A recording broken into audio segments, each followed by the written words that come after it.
world torn apart by disaster, a new society has emerged. Scarred survivors band together, their shared humanity, the only thing that keeps them pushing on against the hordes. But amongst this chaos, a new hero has risen. In the tumult of survival, an idiot on a Segway rides around with his tackle in the wind and asks people about board games. This is The Guild. Starring Ben Maddox as Bubo Johnny and Kathleen Mercury as Scalpel Jill. What will happen this week? Will Ben speak any sense? Will Gnu's sprout wings and fly? Will you last to the end of the show? If you do, it'll only be for Kathleen, because that other bloke is a real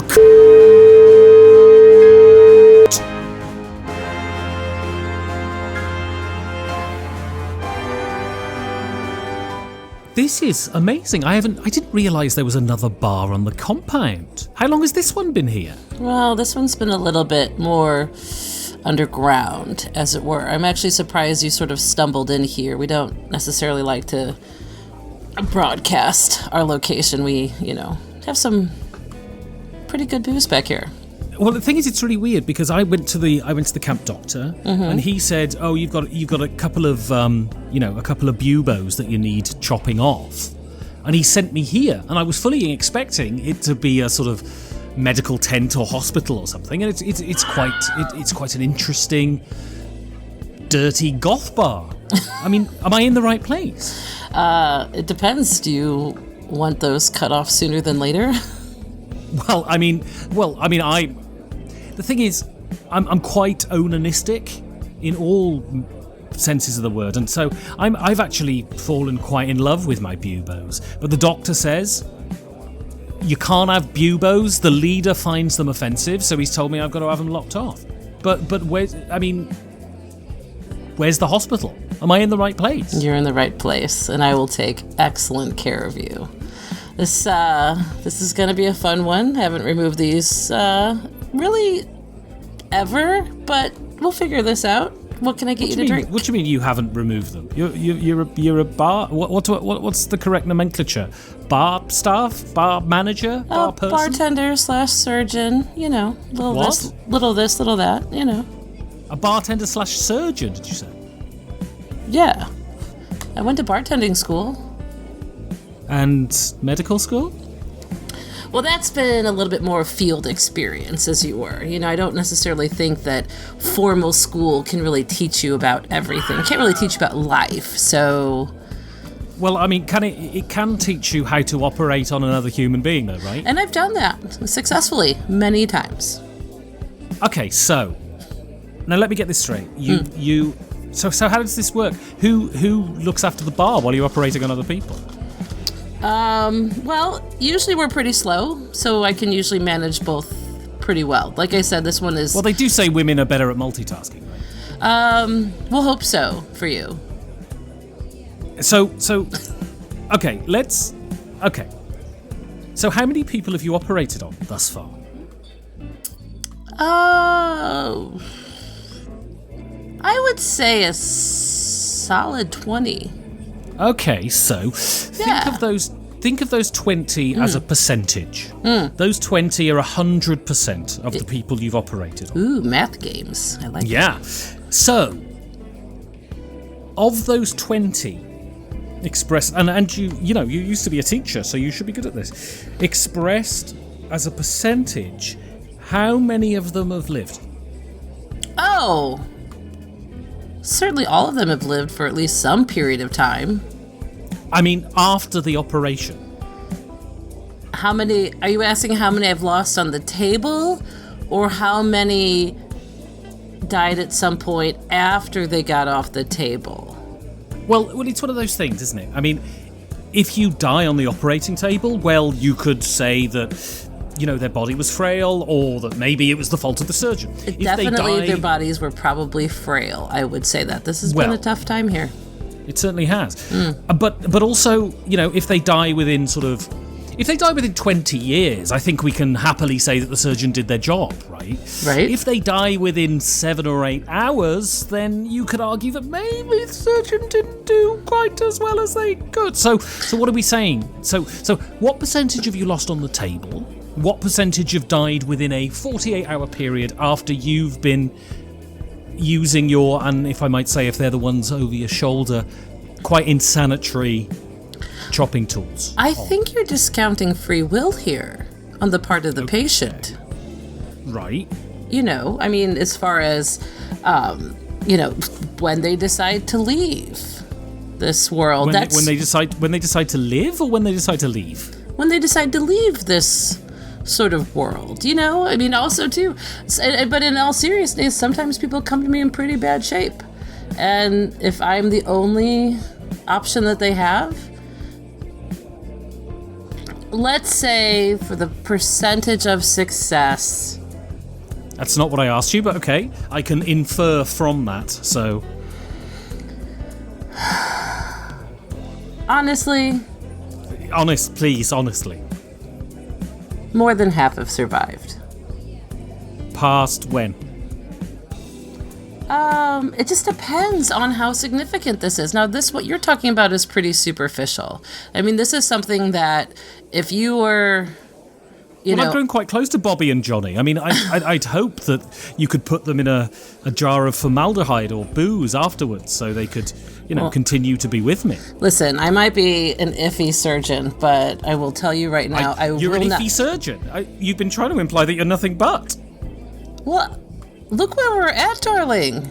If it's me or nothing, what would you like? And to finish my thought, I'm not wasting good booze on Ronnie and Johnny or whatever you called them. That's Bobby and Billy, I think. I mean, I'm so close to them that I clearly remember their names that I said 30 seconds ago. And if I got it wrong, it's because my brain is suddenly clouded by panic. Well, this is the part where the bar comes in lovely here. What would you like to drink? Something strong, please. Have you got any some formaldehyde or something like that? Actually, not currently working on that one. I've got a bit of vodka. I've got some questionable whiskey, I think, in the back. Oh, did you get it from Nick Mariner? Sources, yeah. And I've got some homemade prison-style hooch that I'm actually quite fond of. It's hard to make alcohol out of the type of products that you can get in a prison, but these are trying times, and a girl has to be inventive here. So if I put this hooch on a plank that has been painted with gloss paint, what will happen to the paint? It will get very, very drunk. Brilliant. Then that sounds perfect. I'll have a pint of your hooch, please. Excellent. Would you like strawberry kiwi or banana melon? Oof. I mean, both of them seem rather exotic for me. You haven't got plain and awful, have you? I don't know that you want to try the dill pickle strawberry, but I have some of that as well. I'll go on. I'll try that. All right, here we are.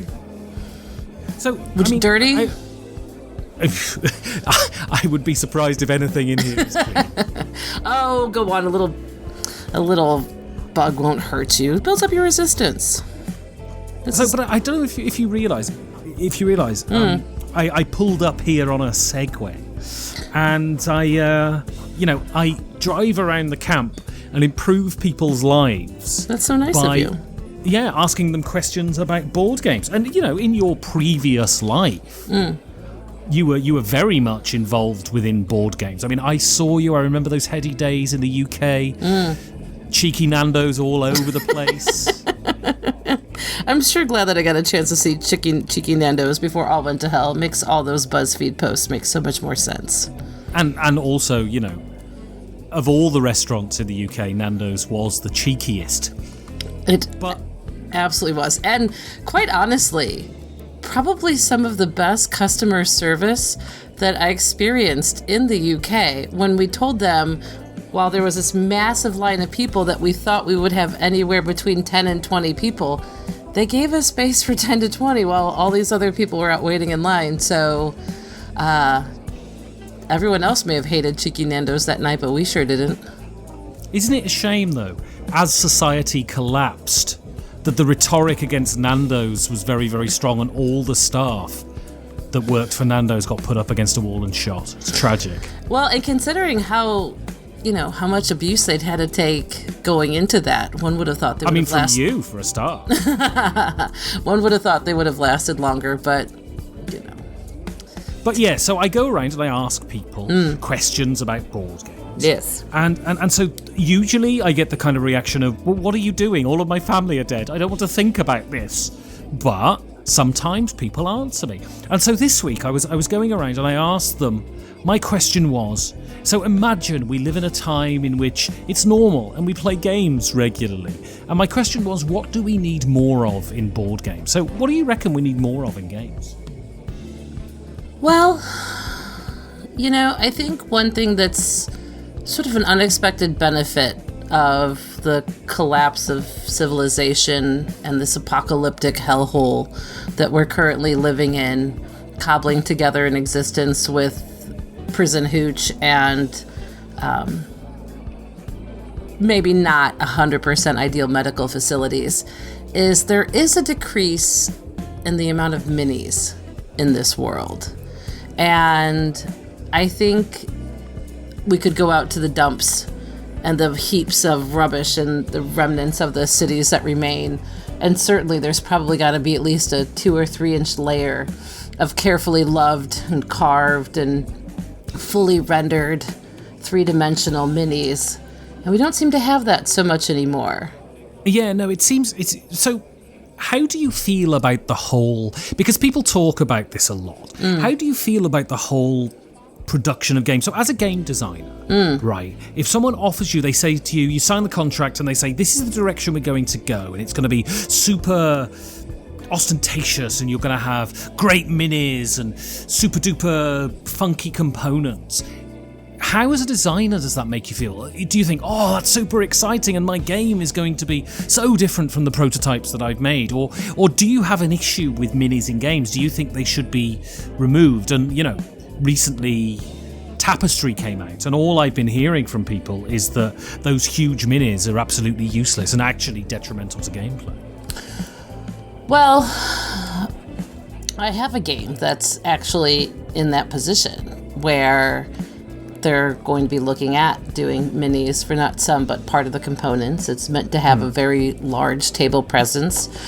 There probably will be some excess when it comes to the production of this, and the concern is that gameplay will take a secondary point to the actual minis and the production of the game. That right, with all of the focus on how it's constructed and how it's produced and how it's sold and how it's marketed and where the focus will be, I still want it to be a good game. And I still want the game itself to be successful.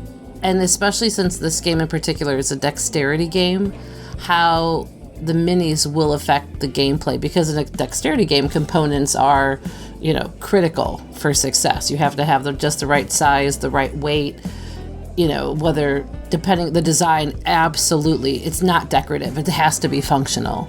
And so my question is, when it comes to the game as we're moving forward, what aspects of it are going to not have as much time in development? What aspects of this are going to be purely for the marketing and sales and table presence and the MSRP and not necessarily the game? So, as a designer, what sort of, if we think about this game, what sort of input are you having to the development? Do you just give the game over to the company, then they do the development, they do the graphic design and the components, and you sort of get a copy when the game's done? Or are you sort of very hands-on with the refining of the mechanics? Because I guess if the mechanics are good, kind of the componentry is incidental to that, right? No, I'll have a role for sure. I'll be helping with the development of the game. As the game had a complete retheme, and as a retheme, we actually had to rework a lot of the mechanics to make the game make sense with this new theme. It wasn't just a question of, slapping one skin on from something else. We didn't go from, camels to ghosts. It was pretty significant.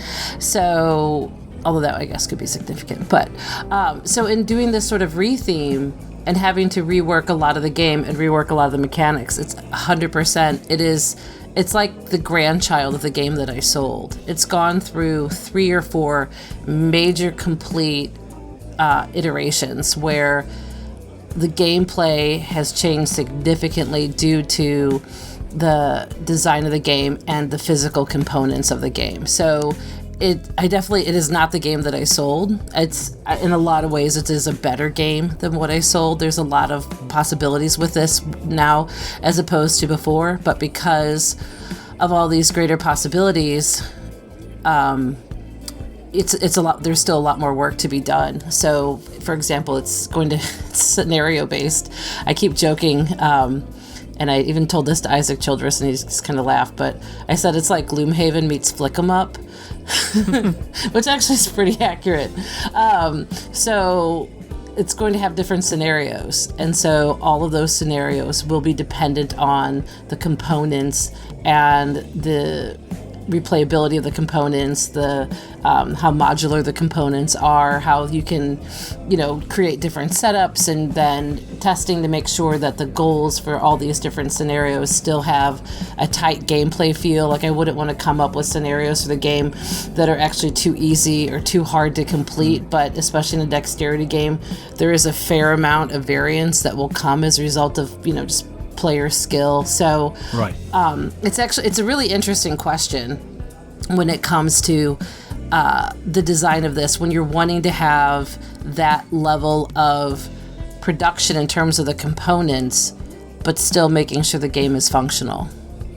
So I'm going to ask you a question, then I'm going to explain my reasoning on this, and then you can tell me if I'm talking out of my bottom or not. So the question is, do you think the hobby is becoming more Americanized? And I'll give you an example. So I remember my first Essen, I bought a copy of Guildhall from the AEG stand, and it was in a reasonably big box, and it's essentially a pack of cards and some tokens. Right. And then I saw the German version of Guildhall, and it was in a much smaller box. And the same game in a much smaller box. And I played recently a German game, Carnival of Monsters, the new Richard Garfield, and it essentially had a big board, and it had, sort of unnecessary componentry, and it was in a big box. And someone said to me, "What do you think this is?" And I said, well, it's this concept of shelf present. Yes. So it's this idea that you take up more space on the shelf, and it's more noticeable, and it sells more. Well, shelf presence wasn't a thing in Germany sort of 5 years ago, and it's becoming much, much more of a thing. And of course, with, if we weren't in a post-apocalyptic world, if we were in the world of, say, 2019, we could talk about, the responsibility we have to not overproduce because of the danger to the planet. So, my question is, do you think the hobby, not in terms of the games themselves, the mechanics of the games, but the way they're presented, the way they're marketed, the way they're targeted at people, is adopting the American mode? Or is that a load of bollocks? I don't think you're wrong. I think part of it is thinking about how many games came out at Essen 15 years ago versus this year. It's just exponential growth, and there's a lot of competition, and there's so many things that we gain as a result of that, in terms of like variety of games, more diversity in terms of publishers and designers and themes and mechanics. There's a lot of really great things that come from that, but it also means it's just a lot more competition. And if competition means in all of this noise and all this clutter and all these thousands of games that you kind of have to like elbow push and shove your way to the front in order to get noticed, then yeah, probably. Looking at my shelf over there, or at least imagining in my head the shelf of games that I had before this apocalyptic war beset upon us, I've got a little stack of card games I see, or in my mind. No Thanks, Fuji Flush, Red 7, they're just some little ones. But then next to it are, Ascending Empires, Merchant of Venus, Tribune, Asteroids. It's not the good game shelf. There's some good ones over there. But, it's much, and I've been to many a German game store or just department store where they sell a lot of games, and they sell a lot of small games, like in the cockroach poker sort of size, because people's homes there aren't as big. I myself love the Oink series of games. I love tiny games. I bought a whole bunch of those Helvetic games that you did at UK Games. I played them. Oh, they're hit and miss. Honestly, there's some that are really cute. That is a very what's the word I'm looking for? A very diplomatic description of those games. Well, there's some that when we learn the rules, it's like, wait, this is the game? I don't think, it just didn't feel complete. They didn't feel fully developed. They didn't feel fully done. But adorable, super cute. But I really love small box games because, you could have 8 games and that's a whole shelf. And if you have a lot of games, and I have a lot of games, then I have, 2 rooms full of games. And I would honestly love to reduce my collection by 80% if I could. My boyfriend certainly does not like to let go of anything. But I don't see the point of hanging on to these things if they're just going to sit there. So imagine, so back to your question though, is it like, I don't know if I would call it like American as much as I would just, maybe, probably, certainly driving around. I have a Honda Fit, which over in Europe is a Honda Jazz. There it's one of the bigger cars. Here it's one of the smaller cars. So we definitely could make arguments for American style things to always be bigger. And certainly kind of everything in America is bigger and brasher. And also America is the country that essentially perfected marketing. Sure. Oh, absolutely. I mean, my gosh, if you say anything against capitalism in any way, shape, or form, people will come at you with pitchforks, to perhaps assume that maybe we could... Never mind, that's a whole other argument. and look at where it's got us. Quite honestly... You're a barkeeper who's just about to slice my legs off. You know what? To be honest, the way things are going, if America is ultimately the ones that we determined was responsible for this post-apocalyptic war, I don't think anyone's going to be too surprised.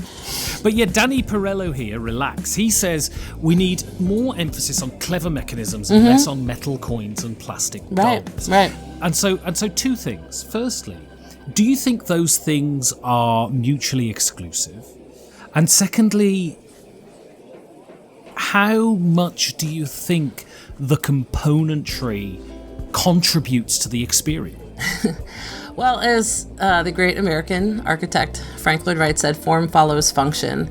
And I think if your focus is on the end product and not the game, then the game probably won't be as good as it could be. It just is, because you're so focused on the look, the space of it.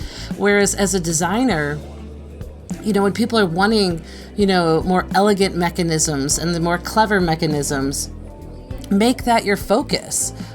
Focus on doing, making the game well, and then if you want to add on all these other things, then do that. I just recently played the game Era, which is a roll and build iteration of Roll Through the Ages. And Roll Through the Ages, one of the first sort of, roll and write games in this sort of modern era, and I like it very much, but it is definitely one of the early kind of roll and write games, as it, when it's someone's turn, there's very little that's done to impact other players.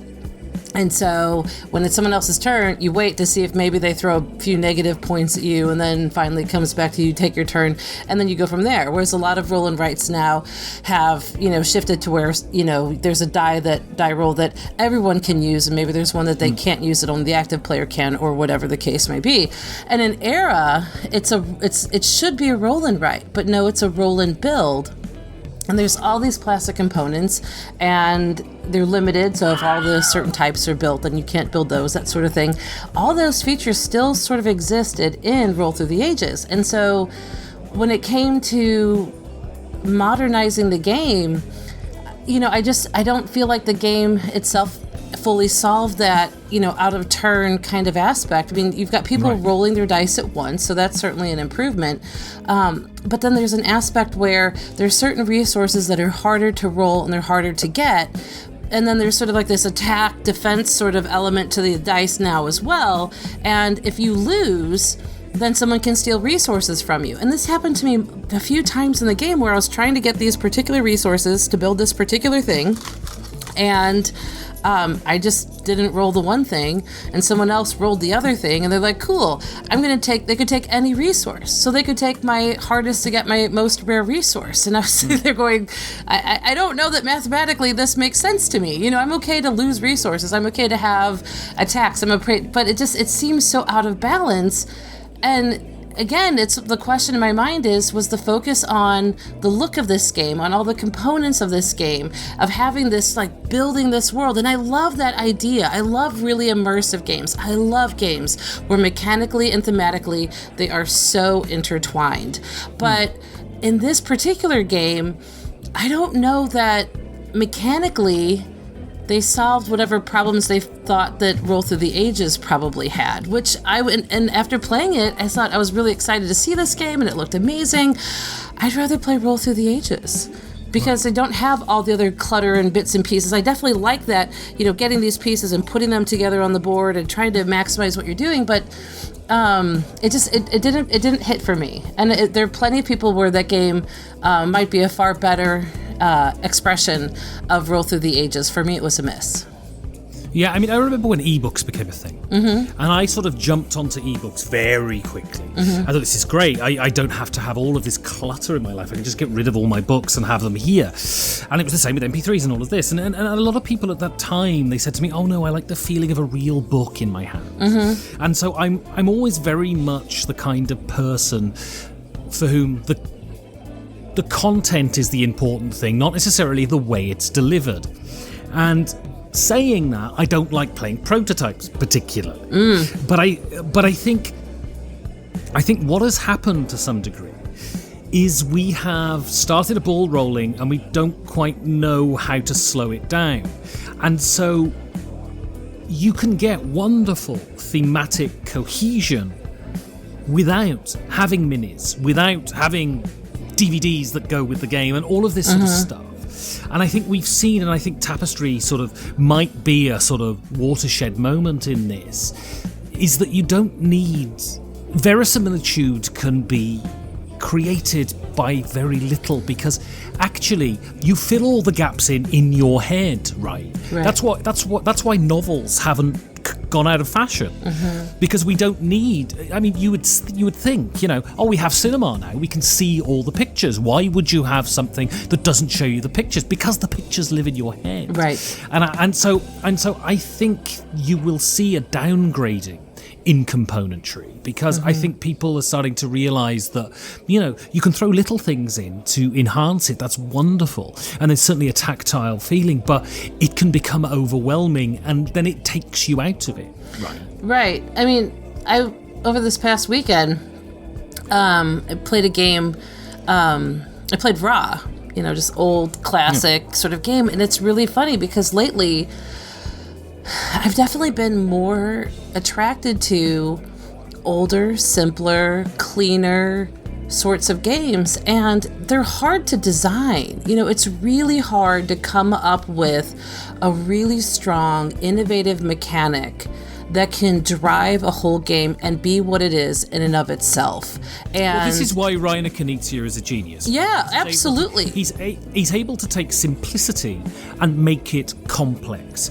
I was speaking to Dan Hughes, former internet titan, current zombie, and he talked about this, and he said we need more elegant mechanics and rules. We need fewer games that classify as heavy only because of the shovelfuls of unnecessary additional tracks, sub-games and mechanisms crammed into every square inch of the game board. And it's true. When you go back and you play something like Ra or Modern Art or Stevenson's Rocket, suddenly you go, oh wow, games don't have to be super complicated to be super deep. Well, one of the ones that I love for introducing not either just one game that I love, like kind of like a dust it off and pull it out for people who don't know it, is Zularedo, the Michael Schock game. And it's so simple in terms of what you can do. but there are some really fun and really hard choices in the game. And part of it is there isn't enough, as opposed to too much. And what do you want to do to optimize the too much? There are not enough animals. There's not enough money in that game, And so when you are trying to figure out which tiles to place and which animal trucks to take, you're basically building little zoos with these tiles. And chances are you're going to get more animals than you want, and you don't have enough money to deal with them, basically. And so they're just going to be negative points for you later. And there's interesting choices, though, about how you set up the different trucks full of animals in terms of who, you're hoping will take this truck so that you can hopefully get this other truck. So almost like a precursor to the I cut, you choose sort of mechanism. Right. There's a lot of really good things it does there. But it's so simple, and that it's easy to teach, but especially for players when they're like, oh, they have that point, like once they start to really get the game. And then at the end, they're like, I would play that totally differently. And I've got this one game that came together this summer relatively easily. It's the best thing I've ever designed. And what I love about it is it's thinky, but it's more on the it's a pretty thematic abstract, but it definitely has abstract elements to it for sure. It's as much a visual puzzle as anything like that. And the thing that I'm so incredibly proud of is it really is. I was trying to keep it to that like stripped down, make this the game, not the game is managing all these other sorts of resources. And there's something to be said of, like, so for example, the game I always use as an example of excess is Tricurion. For me, I did not enjoy it. I learned the game. It took like 4.5 hours to play. I think their games are the opposite of elegant. Yeah, and that's okay, because if you are someone who wants 80 different decisions to make on a turn, and you really love trying to like string those together and to kind of find that razor thin margin of synergy in order to win, I think that's great. But I'll tell you how I won, and granted, I won because all of us were new to this game, and would I win the same way if I played it again? Probably not. I was so overwhelmed, honestly, by all the different places and all the different things, and knowing myself. There's a reason why I lose auction games, because I will pay far more for something than what it can be worth just so you can't have it, Right. So, like, if you give me too many choices, that can be a bad thing. I was so overwhelmed, honestly, by all the different places, all the different things, and how you could chain all these different aspects together, that finally I was like, what do? You put on magic shows? Okay, I will do that thing. And that is all I did, was just repeat the same actions over and over and over again. And I won because my friends weren't able to make those sort of synergies coalesce into something that would power their engine forward. I was fully expecting, as I'm like kind of plugging forward, fully expecting for there to be that, later end game swing where people suddenly they've got like 10-point turns or 12-point turns after they've been making 2, 3, 4-point turns. And it never materialized for them because they couldn't make it happen. There were just too many things going on. And my friend was so impressed with me. He's like, Kathleen, you played that really, really well. It's like, I actually don't feel like I played it. I feel like I kept within this, like, I stayed in the kiddie pool, and you're trying to like go explore the ocean. I'm like, I'm gonna stay close to home. No need to set up a colony over there. No, it's like Navigator. I won that game I had like my first, it's a rondel wheel game.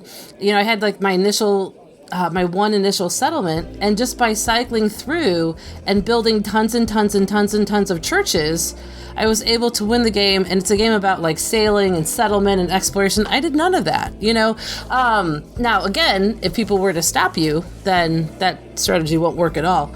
But so like for me, I'm always, I guess, trying to find like what is the core element to this game, and not so much all of this other stuff that's kind of thrown around, because, are you trying to solve a problem in the design by adding more? Because I always believe, at least for me, the answer is to take out, is to reduce, is to eliminate, as opposed to add on more. I mean, there's nothing worse in a game than it encouraging you to do the thing that is less fun. Right. That is absolute death. You want the game to encourage you to do the coolest thing. Mm-hmm. And because most games are predicated around getting points and winning, you don't feel like you're honouring the game if you do the cool thing, but it doesn't yield points, and there's a very obvious thing here that does. I played Charterstone recently, and it just turned into that. I played one game of it which was absolutely interminable. It just turned into me doing the same two actions that turned into a Skinner box of point generation. And it didn't encourage me to do anything interesting. It encouraged me to do something incredibly boring.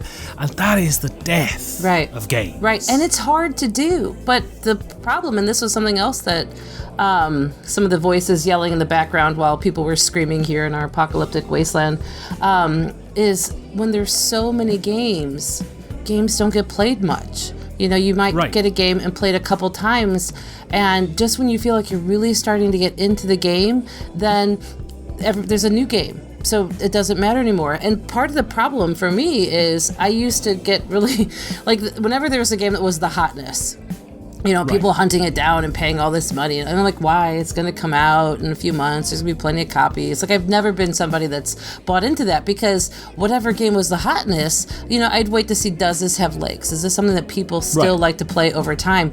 And the problem is I think we're losing out on that, you know, cream rising to the top aspect of it, that no game has legs anymore, because we don't let them necessarily, you know, they don't necessarily make it to the table enough to sort of build that sort of like internal momentum to push it forward as a game. It's more about the new thing. So for example, one of the newer games that I've played recently is Black Angel, you know, and it was funny because when we played it and I learned it, okay, this makes sense now, fine. I said, can we play this again? And they're like, what? We have all these other games. I said, I know, but I just learned this game. I would like to play it again so I can solidify the rules in my head. I would like to see if I can do better. And it was, no one wanted to play the game again. Everyone wanted, and this is like the brand new toy.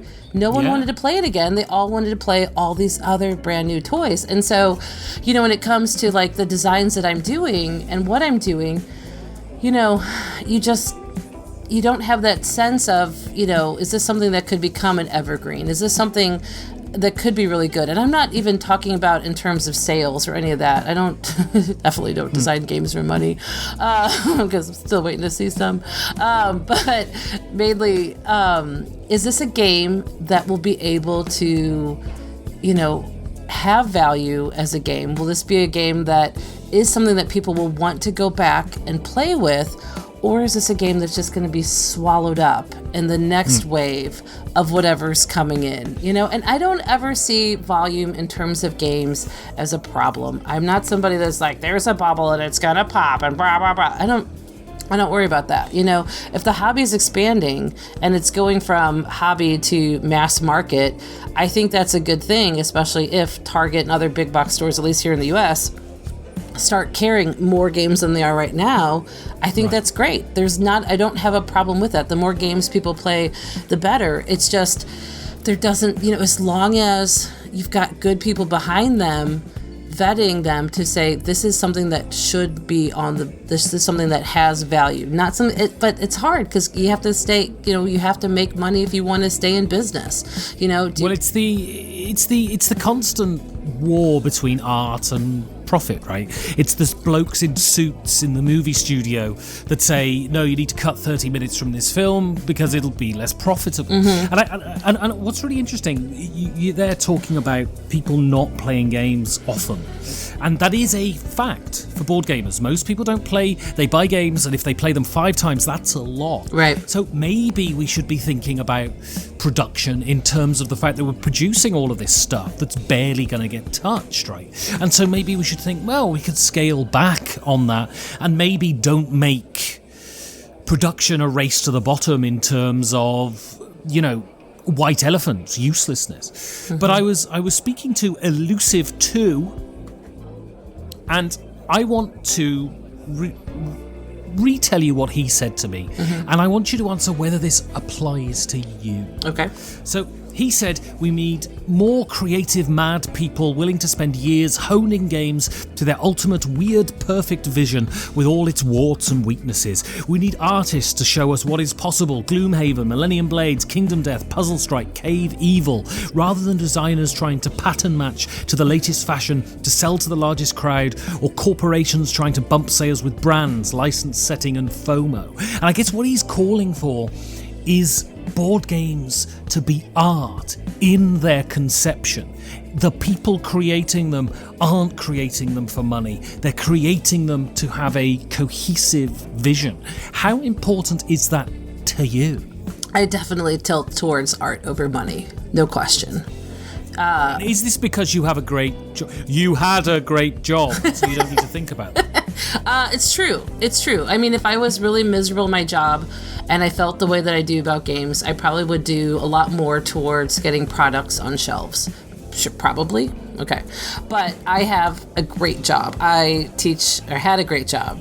I taught middle school gifted kids. I had a lot of control and autonomy over what I did. I had kids who wanted to be there, parents who were supportive, in an affluent district that had resources. So when I did things like teach game design and RPGs and cosplay and all kinds of other fun things that were designed to make my kids creators, not just consumers, great job, super fun job. And so the nice thing as well about being a teacher is massive blocks of time off, a couple weeks off in the winter, week off in spring, but then 10, 11, 12 weeks off during the summer where I could live what I called back then my second life. And in that case, my second life tends to be fully or pretty darn close to being fully immersed in the gaming world, from going to game conventions, working with game companies, designing games, teaching game design in various programs and all that. So I feel like I've got the best. I had the best of both worlds. Now I've got the best. You're sticking to this premise beautifully, Kathleen. Well, I mean, in this post-apocalyptic world, I'm not so mad about being a bartender or a surgeon. You know, I'm not squeamish, so I'll cut you up. If you ever forget the really flimsy premise we're doing, just remember the phrase "in this post-apocalyptic world." It'll just put you back on track. Absolutely, in this post-apocalyptic world, as long as there's plenty of bourbon, I'll be happy. Or maybe even not. You know, pretty good. Anyway, back to what we were saying. When it comes to art versus products, again, there's nothing wrong with wanting to see games on shelves. There are people who are a lot more motivated in terms of trying out lots of games and pushing stuff out there and all that other stuff.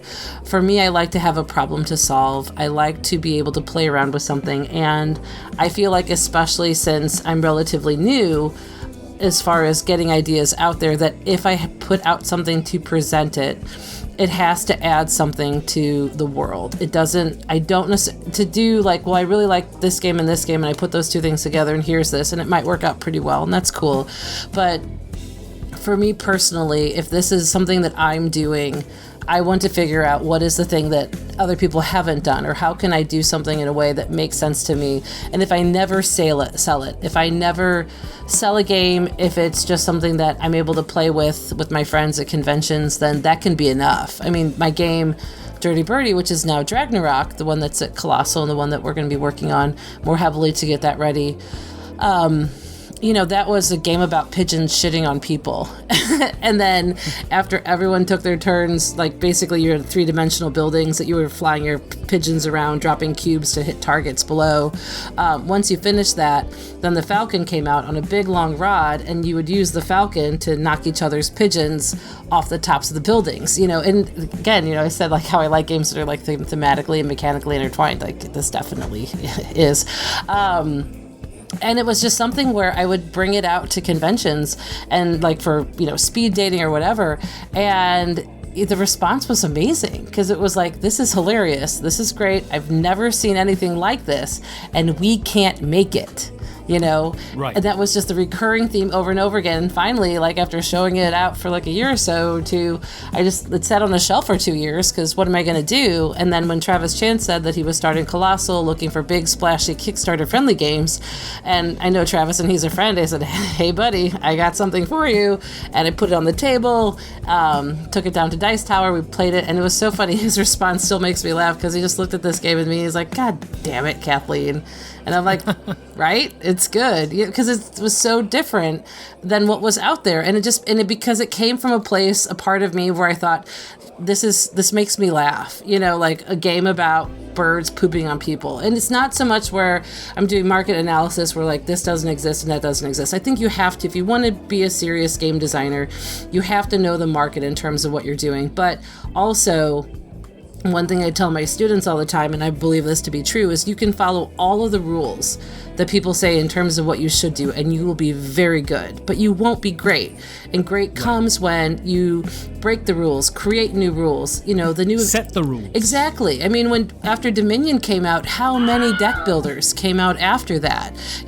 When Kickstarter really started to surge, and then people saw how much money you could make by having mini-based games on Kickstarter. Well, then, people are like, heck yeah, because money is great, so there's lots of reasons. So the next thing that comes along that shifts away, I mean, will Tapestry mark the end of minis games? No, because I know of too many that are in production right now.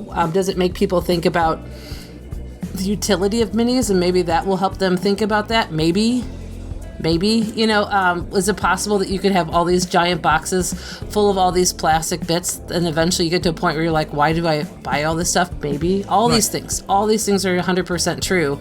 And I think at the end of the day, you have to know who and what you are as far as like a designer goes. And for me, I don't have 7-8 games that I'm currently working on. I've got this Valkyrie game, my new one that I am absolutely so incredibly proud of, and I really hope it finds an audience because I think it's a really good, strong game. I took it to Stonemeyer's Design Day here, and out of 34 games, it was in the top 5. So, it's gotten some really good validation as far as it is a game, and I'm still working and developing on it.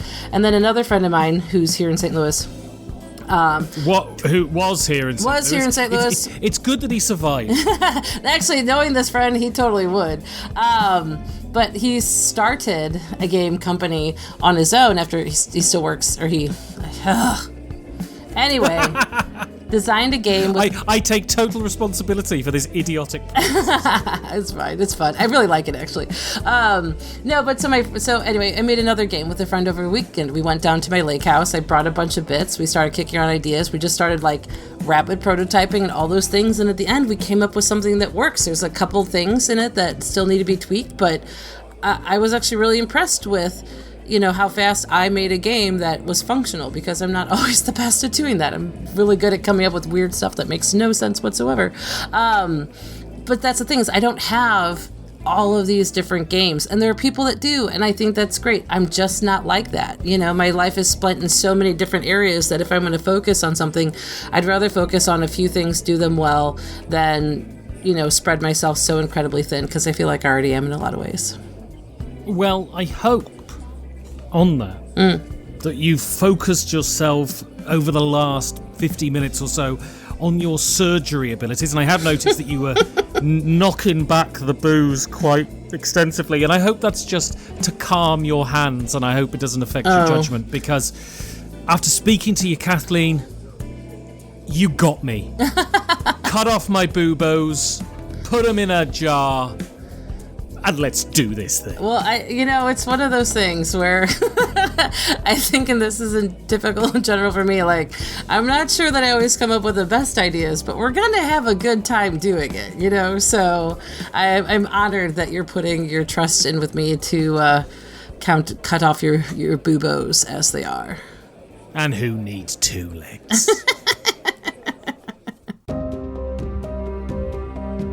Tune in next week to see if Ben has survived his operation, or if Kathleen accidentally slipped with a scalpel, or if someone has taken this flimsy premise out into the yard and put it out of its misery.